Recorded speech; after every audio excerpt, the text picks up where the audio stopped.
আচ্ছা, হাজব্যান্ড যদি তার বউয়ের জন্য কোনো কিছু নিয়ে আসে তো সেটাকেও কি গিফট বলে? সে যাই হোক, আসসালামু আলাইকুম এভরিওয়ান।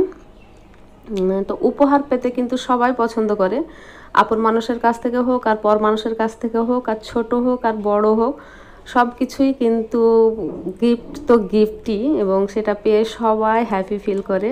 তো সেই রকমই আমিও হ্যাপি হয়েছি। আমার হাজব্যান্ড আমার জন্য একটা জিনিস নিয়ে এসছে, আর যেটা নিয়ে এসছে সেটা আমি আপনাদের সাথে শেয়ার করব না, সেটা তো হতে পারে না। তো আমি বের করছি। হ্যাঁ, এটা একটা হ্যান্ড ব্যাগ সে আমার জন্য ঢাকা থেকে নিয়ে এসছে।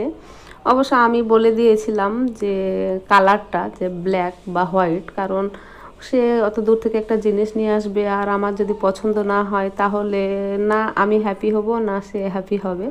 সো সেটা সে জেনে নিয়েছিল ফোন দিয়ে যে ব্ল্যাকটা নেব বা অন্য কালার নেব। তো আমি বলেছিলাম যে ব্ল্যাকটাই নিও। তারপরে ও একটা ব্ল্যাক কালারের ব্যাগ নিয়ে এসছে, যেটা পেয়ে আমিও খুবই খুবই খুশি হয়েছি।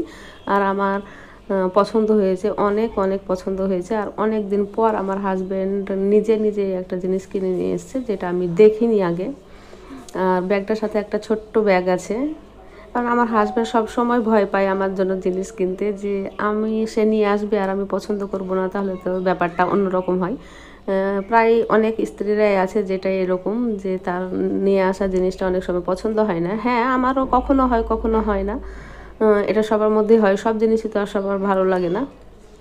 তো ব্যাগটা সে নিয়ে এসছে, যে বেশ ভালোই নিয়ে এসছে, আমার কাছে পছন্দ হয়েছে। আর ব্যাগের এটা রেক্সিন বা লেদার, রেক্সিনই হবে, তো রেক্সিনটাও বেশ সুন্দর, মসৃণ।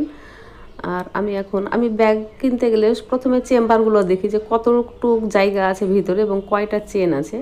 তো সব ব্যাগগুলো যেরকম থাকে সাধারণত সেরকমই আছে। আর ব্যাগের মধ্যে থেকে দেখতেই পাচ্ছেন ধন সম্পদ সব বের হয়ে যাচ্ছে।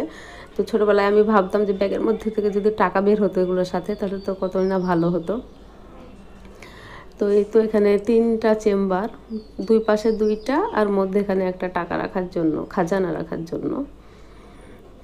তো সব মিলিয়ে বেশ ভালোই আছে, পারফেক্ট। তো কেমন লাগছে আমার ব্যাগটা আপনারা জানাবেন কমেন্টে।